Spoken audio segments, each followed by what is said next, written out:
Vida, Saulo Ramos. Contracapa. Saulo, acho que esta citação de Rivarol foi feita pensando no seu livro. O gênio e o talento, o historiador e o romancista, fazem entre eles uma troca de verdades, ficções e de cores para dar a vida ao que não é mais. Beijos de seu amigo de sempre, Jô Soares. Orelhas do livro. Quando chegou aos meus ouvidos a notícia que Saulo Ramos, um dos mais ilustres juristas, estava próximo de concluir um livro, confesso que hesitei. No primeiro momento, imaginei se tratar de um livro puramente acadêmico, dirigido aos especialistas da área do direito. Mas a notícia que me havia sido dada por Jô Soares, conhecido no meio editorial como um grande descobridor de tesouros. Sem maiores delongas, pedi os manuscritos e me embrenhei na leitura do catatal. Sim, os manuscritos somavam mais de 600 páginas. Mas foi exatamente neste momento que começou o meu drama. Durante 2 semanas, esses manuscritos me acompanharam de maneira implacável. Carreguei para todos os lugares, dos mais óbvios aos mais inconfessáveis. Desde o momento em que li suas primeiras páginas, sem interromper a leitura, me doía. Percebi que estava diante daqueles livros que nós, editores, desejamos em nossos melhores sonhos. O Código da Vida é um livro para ser degustado demoradamente, a pretexto de contar com todos os detalhes um caso curiosíssimo que viveu como advogado Saulo Ramos entremeia essa história de suspense absolutamente verídica com a história de vida desde sua infância nas cidades paulistanas de Brooklyn e Cravinho até os dias de hoje. Desobedecendo todas as obviedades da estrutura tradicional das biografias, Saulo Ramos constrói uma obra de qualidade espantosa, seja pela riqueza vocabular de sua linguagem, seja pela maestria com que utiliza os recursos literários de uma narrativa. Mas como se isso não bastasse, a vida de Saulo Ramos tem ingredientes dignos das mais importantes biografias já publicadas no Brasil. Como um menino do interior chegou a consultor-geral da República e ministro de Justiça, Saulo às vezes responsabiliza o acaso, as coincidências. Será? Os fatos que o autor presenciou na vida pública têm um início no ano de 1961, quando o advogado recém-formado advogado passa a exercer a função de oficial no gabinete do presidente Jânio Quadros, em Brasília. A partir daí, o Brasil experimentou tantas tragédias, conquistas, conflitos, tantas ilusões, tantas desilusões. Saulo Ramos, às vezes como espectador, às vezes como personagem dos fatos, às vezes como crítico, nos conta tudo, quase sempre sob um novo ângulo, e ainda nos revela fatos que até hoje guardados em segredo. Respire fundo, leitor. Você tem uma grande história nas mãos. Pascoal Souto. Este livro foi escrito sobre coação, denúncia os coautores Jô Soares, Avídio Rocha Barros Sandoval e José Maria Costa e Napoleão Saboia. Explicação necessária. Não raramente os escritórios de advocacia cuidam de casos que na vida real ultrapassam em emoção, suspense e os romances de ficção. Os filmes de mistério, o drama, a ação, as novelas de televisão, mas acabam nos arquivos. O sigilo profissional impõe aos advogados o dever do silêncio eterno. O público jamais conhecerá essas histórias fascinantes dos dramas humanos vividos nos processos que correram em segredo de justiça. Resolvi contornar essa regra ética, sem quebrá-la. Neste livro, narro um desses casos, trocando os nomes das pessoas. É impactante. Uma senhora acusa o ex-marido de praticar atos obscenos com os próprios filhos, menores, e propõe contra ele uma ação judicial para extinguir seu direito de ver as crianças. O juiz concede uma medida liminar e proíbe o pai de ter qualquer contato com os filhos menores. Desesperado, o pai procura um advogado que se recusa a defendê-lo. A prova é cruel, uma gravação. Os filhos contam os terríveis e imorais atos que foram forçados a praticar. Ameaçando suicidar-se, o cliente pede socorro ao meu escritório. Meus companheiros e eu aceitamos sua causa. Começamos nesse instante uma longa e fantástica e emocionante história de conflitos incríveis.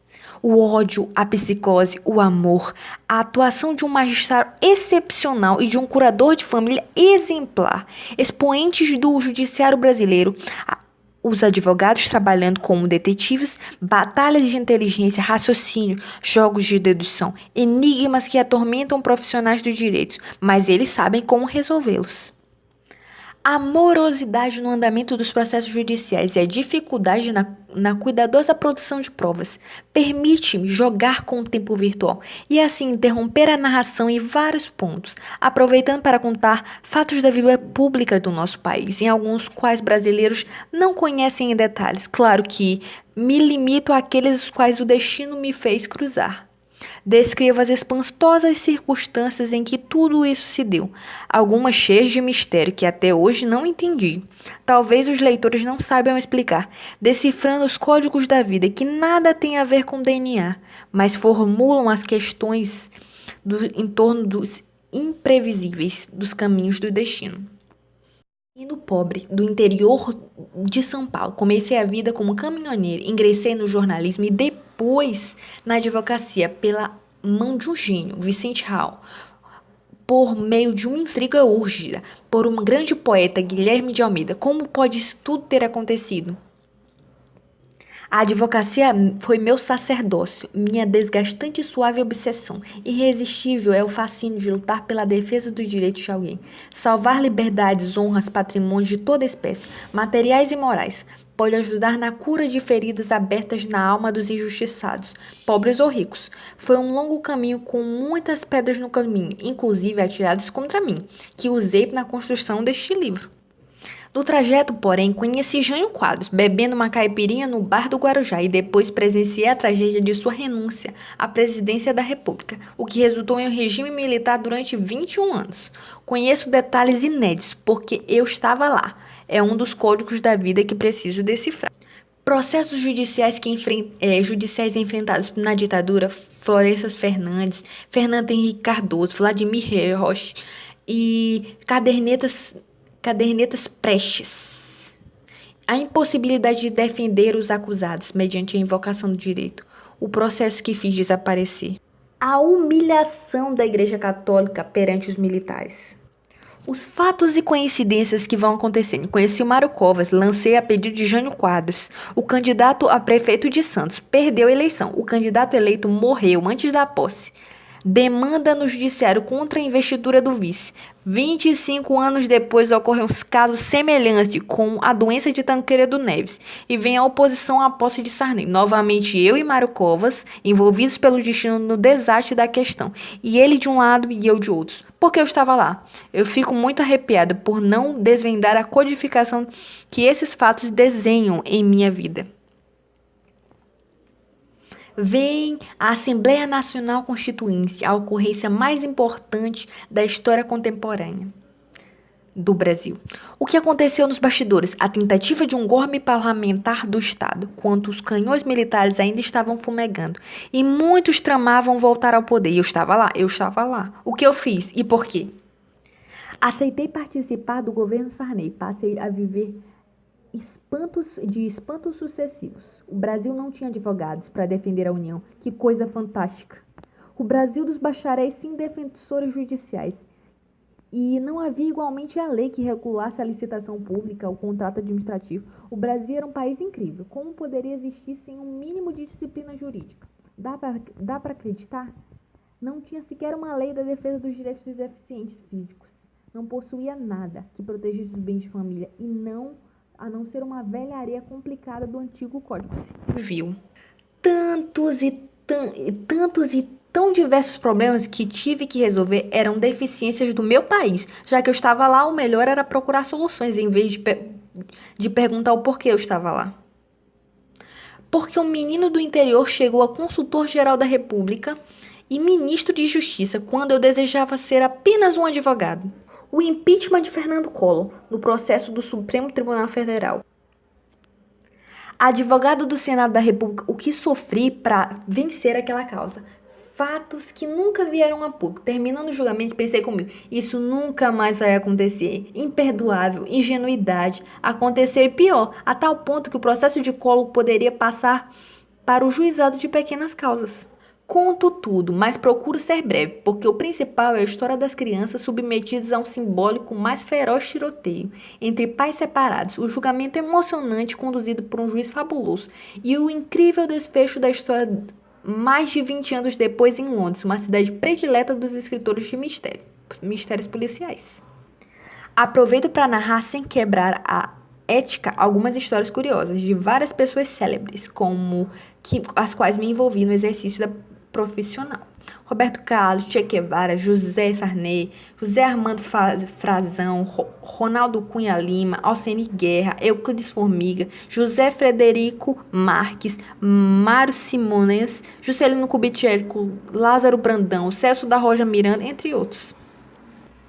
Espero que tais fatos esclareçam algumas interrogações daqueles que viram acontecer e sejam úteis para as novas gerações, e que ainda dependem dos historiadores, que nem sempre são muito fiéis, segundo tenho visto em isoladas manifestações nos jornais. Mas advirto, os fatos estão aqui narrados numa espantosa desordem cronológica, porém, fielmente, detesto a manipulação do passado e a mascaramento de versões. Agora eu elucido, não pedi a nenhum dos meus amigos para redigir o prefácio deste livro. Por quê? Porque para não comprometê-los. Nas minhas narrativas faço críticas amargas a ministros do Supremo Tribunal. Cheguei a mandar um deles à merda. Censuro severamente os políticos e suas mazelas e mediocridades e as tentativas de golpe constituinte. Denuncio os agentes da ditadura que cruzaram meu caminho. Qualquer amigo que prefaciasse este livro poderia ser considerado pelos criticados como uma avalanche das chibatas deferidas contra essa gente. Claro que examino com repulsa a putrefação do governo Lula e o patriotismo do Partido dos Trabalhadores, que afundando a escola da imoralidade para fazer o bem público e que acabou na vida privada de seus agentes, batendo uma lamentável espécie de recorde na história brasileira de grandes vergonhas, ou da falta delas, inclusive a de deixar os pobres cada vez mais pobres para industrializar as esmolas em troca de votos. A descompostura, desonra, rapinagem, a iniquidade da corrupção explicada como singeleza e esperteza eleitoral, não contabilizada, e por costumeira esperteza eleitoral vitoriosa para não ser mais uma temporada de incontáveis desastres nunca antes neste país ocorridos. Todos os fatos narrados aqui são absolutamente verdadeiros, com nomes fictícios nas causas do direito privado. Nas questões públicas, os nomes de políticos são expressamente mencionados.